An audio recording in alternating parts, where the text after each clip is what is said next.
Hey everyone, and welcome to RUBIN'S Mind Lab, where we break down the latest research into what it really means. Ever wonder why some scientific ideas seem to become famous facts while others fade away?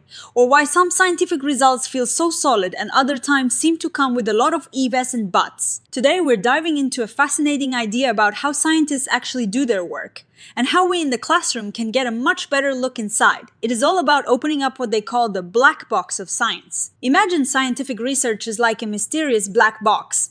You put something in, say a question or an experiment, and something comes out, like an answer or a discovery. But what happens inside that box, the messy step-by-step process, the thinking, the deciding, the sometimes wrong turns that is often hidden from view? This is where the idea of a black box comes from in science. It is not that scientists are hiding things, but that the way science is usually presented, especially to students, focuses on the finished product. Think about a science textbook or a news report. They often show you the results, the conclusions, but not the journey. Now, how can we actually see inside that black box? Well, the researchers in this paper argue that videos are a fantastic way to do it. They can show you the scientists at work, their thinking process, and all the little details that make up real scientific discovery. But they also point out a problem. Even many science videos fall into the trap of only showing the ready-made science, the clean, finished story, rather than the science in the making. So their big goal was to create a really smart system, a framework they call it, for making videos that do open up that black box.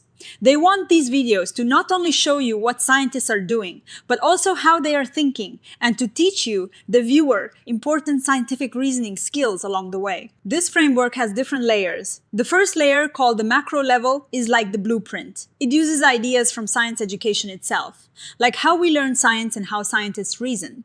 This layer helps decide the overall structure of the video. For example, it might structure the video around different stages of scientific thinking, like forming a question, making a hypothesis, collecting evidence, and then drawing conclusions. It's about organizing the big picture. The next layer is the meso level. This is where the real, actual science comes in. Instead of just talking about science in general, this layer focuses on a specific, real-life research project. It includes all the actual steps, the experiments, the challenges, the unexpected things that scientists run into. It's about grounding the video in genuine scientific work. They used two examples from bat ecology research to show how this works. One looked at how different bats use the air, and the other looked at whether bats prefer flying in areas without artificial lights. Now, this is where it gets really interesting. The micro level is about the specific building blocks you use to tell the story within the video. They've identified two key ways they can vary these blocks. The first is how they present the scientific practices themselves. They call one way the cookbook style. This is like following a recipe. It tells you what to do step by step to get a result. It focuses on the what was the hypothesis, what data was collected. But it often leaves the how and why a bit in the dark. The other way is the scientific reasoning style. This style goes deeper. It not only tells you the what, but also explains the how and the why. It talks about why a hypothesis is important, how it guides the research, and why certain methods are chosen. It provides more context and understanding of the scientific thought process. For example, imagine a video about forming a hypothesis. In the cookbook style, it might just state the hypothesis clearly, like bulldog bats use the airspace at high altitudes more than tomb bats. Simple and direct. But in the scientific reasoning style, it would add something like, a hypothesis is an assumption based on current knowledge. Like the research question, it must be objective and precise. In Daniel's case, it reads bulldog bats use the airspace at high altitudes more than tomb bats. Formulating a hypothesis is always an important step because it guides the entire research process. It influences the planning and execution of the study, and in the end, the results are related back to it. See the difference. One just tells you what it is. The other explains its bigger role in science. The other crucial building block on the micro level is how they present the scientist's thought processes. This is about opening up that second level of the black boxes, the scientist's mind. They contrast science in the making with ready-made science. Science in the making is all about showing the process as it actually unfolds. It is like a real-time peek into the scientist's brain as they grapple with decisions. They'll show the scientist thinking about different options, considering the pros and cons, the uncertainties. For instance, when deciding what devices to use to track bats.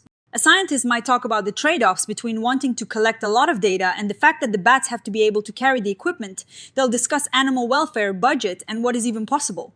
Then, after this deliberation, they communicate their well-thought-out decision. Ready-made science, on the other hand, is what we often see. It is like looking at a perfectly edited movie trailer.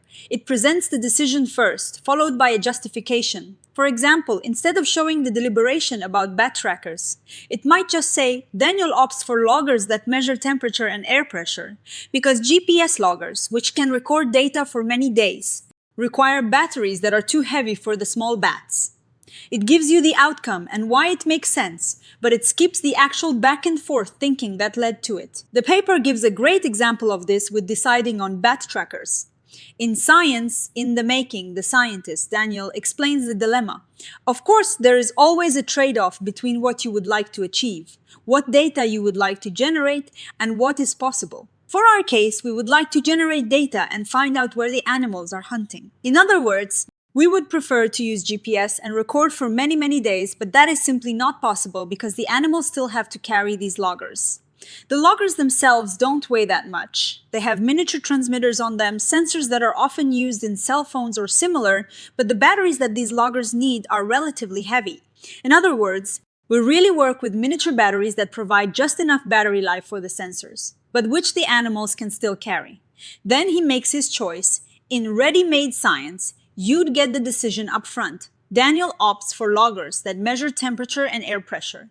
He can then calculate the altitude from these values. GPS loggers, which can record data for many days, require powerful batteries. They are too heavy for the small bats. And then a justification.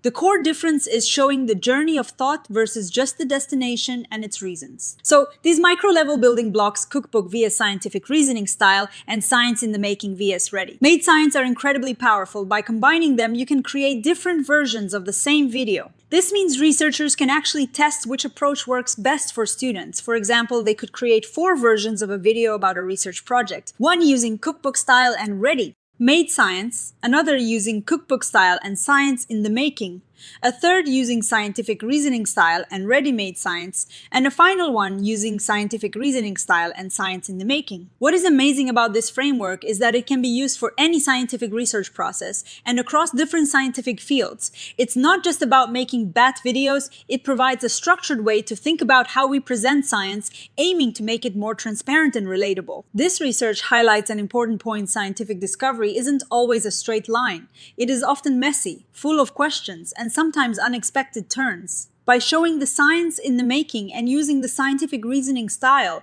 these videos can give students a much more accurate and engaging picture of what it truly means to be a scientist. They are, in a way, making science more human and less like a magical output from a black box. This framework is really valuable because it allows for empirical testing. Imagine comparing how students learn when they see the messy thought process of a scientist versus when they just see the polished results. This study is really paving the way for better science education materials by giving us the tools to understand why certain ways of presenting science are more effective than others. It's about making sure that when we teach science, we're also teaching students how to do science, how to think scientifically, and how to understand the nature of science itself. The so what for us is huge. This kind of video development can help bridge the gap between what scientists actually do and what students learn in school. It helps make science less intimidating and more about a process of inquiry and discovery. It equips students with critical thinking skills that go beyond just memorizing facts, skills that are vital for navigating a world filled with complex information. So, to wrap up, this isn't just about making cool science videos. It is a systematic approach to creating educational resources that are scientifically accurate, educationally sound, and deeply engaging. It encourages us to move away from just presenting ready-made science and embrace the dynamic inquiry-driven nature of scientific exploration. It is about opening up that black box and showing everyone the incredible, often messy, but always fascinating journey of scientific discovery. What do you think about this idea of opening up the black box of science? Let me know in the comments below. And if you found this breakdown helpful, give us a thumbs up. Subscribe to RUBIN'S Mind Lab for more explorations into the fascinating world of science and hit that notification bell so you don't miss our next video. Thanks for watching.